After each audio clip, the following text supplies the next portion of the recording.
Yes, I am. Welcome to my Lifestyle Chat channel. This is part 2 of And It Goes On. It was the last night of the performance of the play. Sunita sat in the lounge cafe bar area of the Arts Centre. There were 8 parts all in all, and Gemma, who played the main femme fatale character, nightclub owner Marquita, sat with her, along with her boyfriend, at the same table. A few weeks later, they met randomly at a workplace staff room and discovered they both had a mutual thing for all things air kissy and lovey, such as Amy Césaire and Carolee Schneemann, and discussed how brilliant but yet underrated their works were. Yeah, while Gemma puffed wads of bellowing smoke in Sunita's face, proving to be a big distraction from her finishing off her salmon and cream cheese salad sandwich before teetering off to her next shift. The night was full of awkward forms of acknowledgement, thanking and goodbye well wishing, but it had to be done. But for the most part of the night, Sunita sat unimpressed, both by her own standards and those of others. Later on in the evening, the producer joined the 3 of them at the table. It doesn't get better than this. The director joined later, and a discussion ensued as to whether Marquita was lesbian or not, and the other protagonist's main female character, Lorraine, whether she should use the word knickers instead of pants. Doesn't it sound a tad naive? A bit immature? Sunita knew what she'd wrote, and she meant what she'd wrote. Panties is what she meant, and panties is what she wrote, and panties is what Lorraine, the character, would have said. She didn't much care if Marquita was a lesbian or not. Throughout the lengthy 3 months rehearsal phase of production, much debate, discussion and heated argument had gone on between writers, cast and crew, to the point that Sunita no longer knew what the whole point to any of this was, never mind the original intent of the story she was trying to tell, or what message both her and the other writer were set out to convey, in the first place. She just had a vision of girls dancing on poles in the theatre. Maybe she did have some lesbian tendencies lurking somewhere unawares, not admittedly to herself. So, what are you going to do now that all this is over?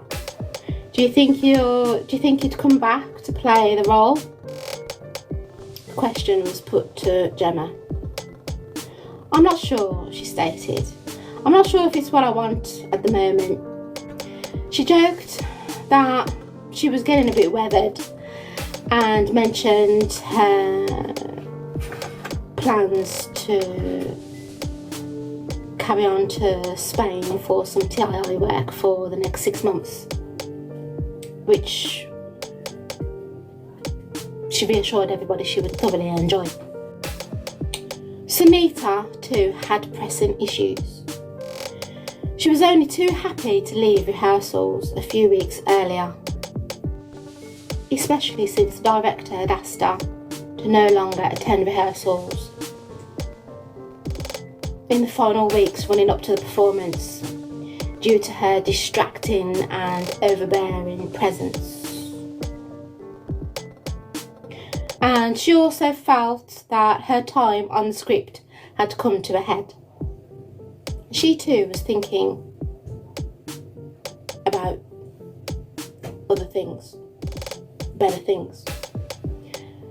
She needed income, and she needed it fast. And she had other pressing hormonal challenges. Fish, at the moment, wasn't doing it for her.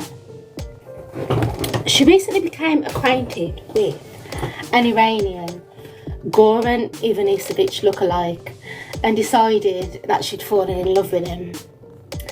She was enjoying the occasional night on comfy sofas and pizza, which ended with him ripping off the buttons of her designer jeans, a quick onesie under the duvet, and a pleasant handshake the morning after.